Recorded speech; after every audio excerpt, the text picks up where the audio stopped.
Guten Abend. This is the last spoken word piece of this day, or Akten. I asked Paul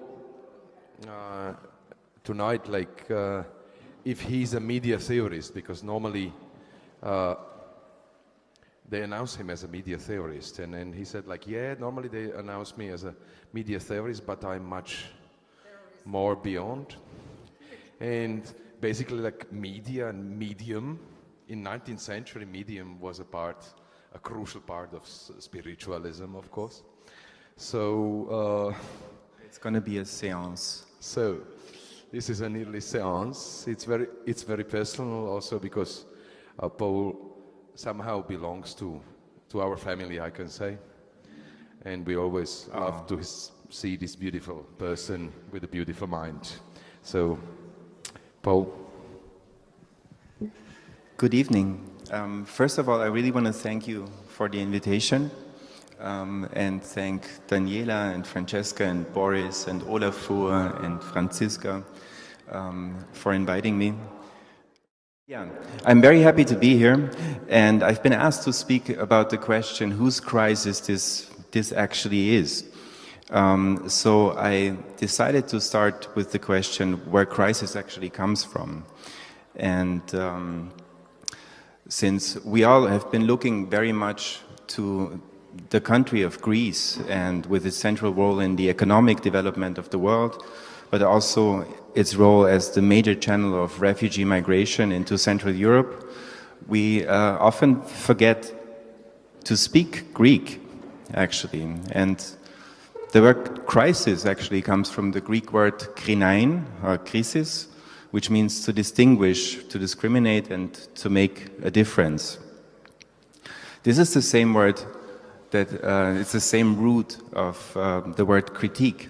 So I think we are, when we talk about the refugee crisis, very much in a crisis of critique, in talking about the question what we are doing here and why we are so helpless.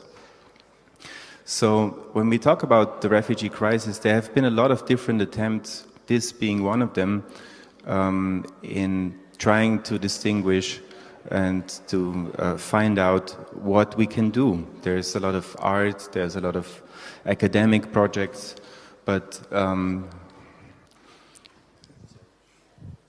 there is a very clear and simple answer to what the refugee crisis is. The refugee crisis are riots.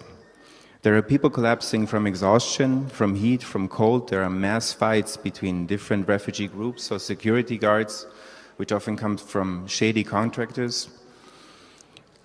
They come from pure desperation because there's maybe only one shower for 200 people, and people have been waiting for weeks or months to be processed by bureaucracy. There is sexual harassment and there is sexual abuse, and these are the very immediate answers to what a refugee crisis is. And I'm not talking about the border to Macedonia or some refugee camp in Greece. I'm talking about the very middle of Berlin, where I live. This is not a makeshift camp, but it's 2 minutes from where I live in Berlin. This is the Tempelhof Airport, which you might know, which has been built by the Nazis. And this is where there's a very big refugee camp right in the middle of Berlin. I live 2 minutes from there by foot. This airport has been transformed into something very, very different. So there's a difference between, we have to see that flight does not equal flight, you know? I've been flying here today to give this talk, and the Tempelhof Airport has played a huge role during the Cold War as one of the centers, like the significant airport when it comes to the Berlin Air Bridge, to fly in supplies into East Berlin. But the people who are there now come from a different background of what flight means, because they had to flee. The refugee crisis, on the other hand, is also significantly a crisis of data, because migration is always about administration, about bureaucracy, infrastructure, about networks, resources, and technology. Last but not least, in the form of what you see here, drone warfare or digital warfare, a new form of war that experienced its first official declaration of war just a few weeks ago, while lacking any form of international conventions.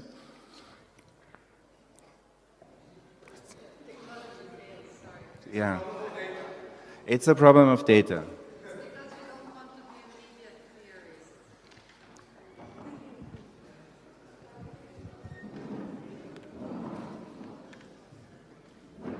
Did you see the picture briefly? Okay, what I've been showing, I will describe it to you, is an Afghan war rug, so-called Afghan war rug, which is a traditional Afghan rug, which shows drones, which are have found their way back into folklore and back into art in the way that they are. Here we go. Something that gets triggered and that trigger all these refugee streams that come into Europe right now. This is a picture of the current state of the US Armed Forces drone fleet, and just to show you the scope of what's happening there and one of the reasons why the refugees are coming to Europe. In the alphabet of war, the ABC of atomic, biological and chemical warfare is defined, has been defined in the past 100 years by the Geneva Convention, whereas the subsequent D for digital warfare is not yet. The current situation reflects on the migration of power, the changing currents between governments and states, but also historically shifting to new topographies of power, new networks and new routes. In terms of infrastructures, this also means the electrical grid, for example. This is a piece that I did for an exhibition at Brown University just a month ago. It was called Power Conversion, because when you have maybe witnessed it when you go to train stations where refugees arrive, what you see when they arrive is that they will crowd around power outlets because to charge their mobile phones. So you have sort of a new campfire situation where people come together and charge their phones, will communicate with their families at home, some people who are maybe also on the same route, but also forge new kind of relationships.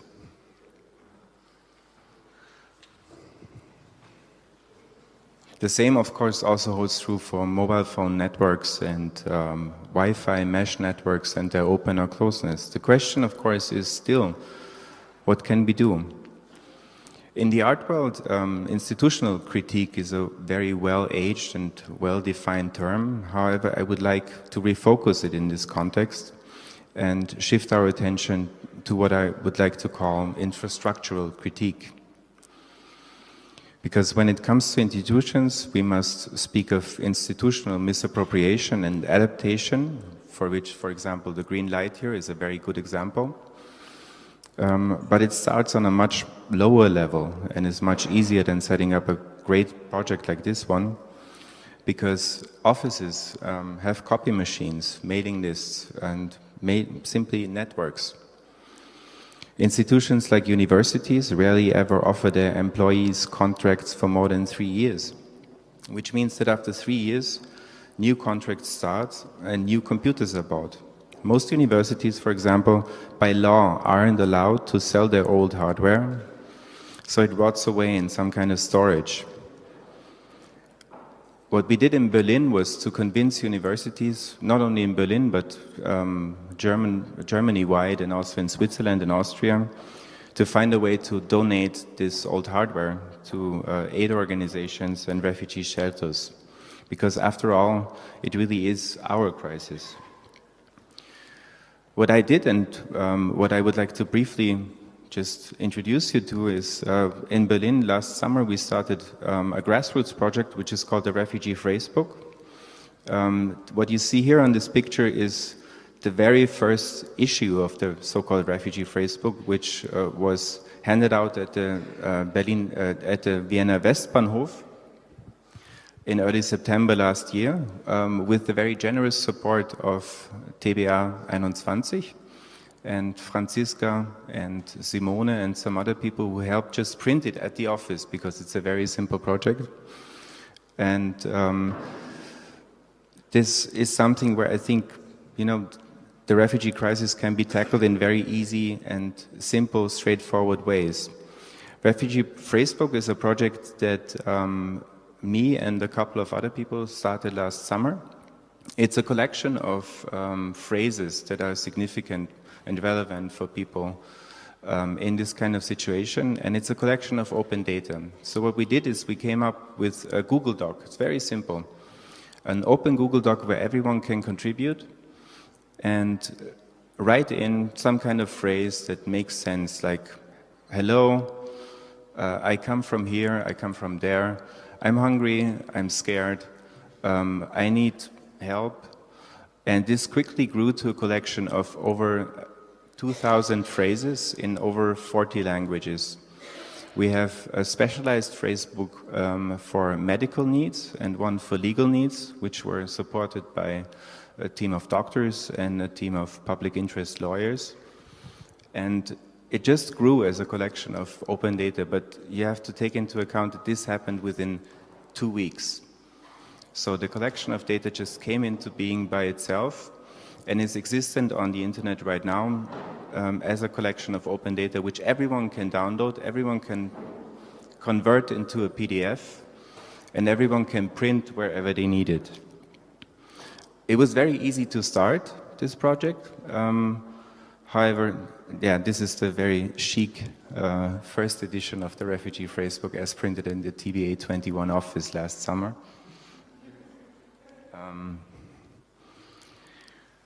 But it was very hard actually to maintain the project and to find a way after this sort of first rush, because you might remember last summer as this kind of summer of love where everyone suddenly decided that they would contribute and start something. I remember this was also the time when this project here came into being.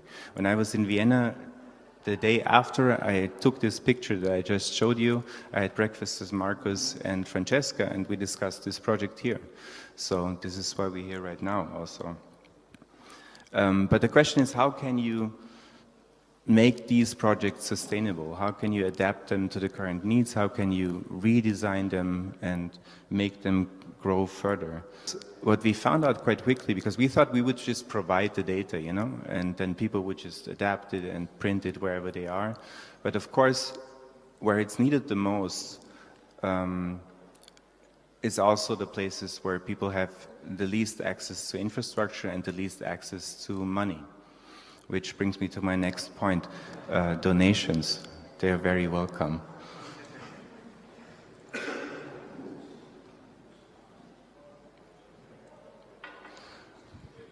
What I found interesting also in terms of institutional misappropriation and infrastructural critique is that the first people who started adapting the Refugee Phrasebook were art schools, were art institutions like TBA 21, but then after that we had the art school in Kiel, we had Piet Zwart Institute and Willem de Koning, people who had some kind of particular skill set like graphic design or a print workshop, who would then start doing their own workshops and investing very little money, like basically because it's, you know, if you run an art school, it's basically for free. You can do that very easily. The woman you see here is Daphne Ayas, who you might know, a curator. And you can see they started doing workshops like this. And with the help of all these institutions, we by now have reached a print run of about 150,000 copies of the Refugee Phrasebook. Some of them, they're almost all gone already, but you can see, like, I brought some of them here. Please feel free to take them. They're all different in design. They're all like, wherever they are needed, people will decide what kind of phrases they need, what kind of pictograms they need, what kind of scope they need, you know, because as I said, we have 1,500 phrases, and of course you don't need all of them, but sometimes a certain set of helpers, for example, right now we have a new edition coming out in Idomeni at the Macedonian border, which you can see here, which takes a whole different set of phrases into account. This picture I just found funny because the guys you see here are just the default pictures you get when you do a keynote presentation. But they look like a very happy, mixed refugee Western family. I was very happy also to learn that the data of Refugee Phrasebook was very quickly adapted into quite a lot of different mobile apps. Because, as I said before, mobile phones are very, very important in the whole refugee situation. So we have one, this called Refugee Phrasebook Interactive. Those were all not done by us as a team, but this was done because we provided an open set of data and different people started to adapt it. Another one was RefuChat and then InfoAid. But by now I think there are like 10 different apps on the internet that use this data set, which is freely available, to do something very interesting. Last summer it also reached the Greek island of Kos, and it's been used very widely since then. But to return to sort of the significant question of institutional misappropriation, or just appropriation, if you will, is the question, of course, something that happened last summer here in Germany and elsewhere was that bureaucracies and governments were failing quite badly in terms of dealing with the refugee crisis, which triggered a huge amount of volunteer involvement in the whole situation. And this, of course, came with a bunch of problems because all the volunteers are not trained. They usually have a life, they have jobs, and speaking from my own experience, very quickly we reached a point of exhaustion where you just couldn't do it anymore, or where you had to go back to your life, you had to go back to your job. So the question was, and still is, and this is an open question that I hope that I can discuss with you, is how can there be some kind of a positive feedback between governments, between NGOs, between aid organizations, and this new kind of resource of volunteer energy that comes into being, which could be some kind of, inspirational feedback, but also in terms of manpower. How can you transform this energy into something meaningful? In terms of an artistic project like this one, which also comes with a lot of pitfalls. I mean, what I find so interesting about this project here is that the group that you're working here with, of course, they have no access to education. They're actually not even allowed to do anything. But you find a loophole to do something. And what I find really important is that we try to continue to find ways how to turn these loopholes into something that is not a loophole, that is not a trick that we're playing, but it is something that actually works in a bureaucratic way, that works in a way that gives these people access, that makes it possible to give them access to education, that gives them a work permit or something like that, So the question is really very much if we can invent a new kind of politics.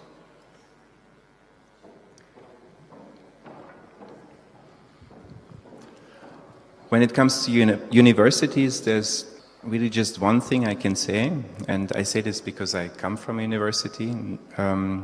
The refugee crisis is not an academic problem at all, but it's a big problem for academia, and I'm very happy if you would join me in finding a way how to make the humanities into something that can help humanitarian aid. But I really want to end with going back to the word crisis, back to critique, but to a critique of how we here deal with it, because there's a very clear answer to the question whose crisis this is. It's our crisis. It's a networked crisis, and it's a crisis with a history, and not just a recent history, but a history of centuries. This crisis is not an event. It's not something that's just happening right now. This crisis is a condition. It's a state of being and a state of existence. This means that we have to be critical towards this crisis and towards ourselves in the original meaning of the word, like we see here. Can you see it? Yeah. So remember, krinein means to distinguish, and to distinguish yourself and to make a difference. Thank you.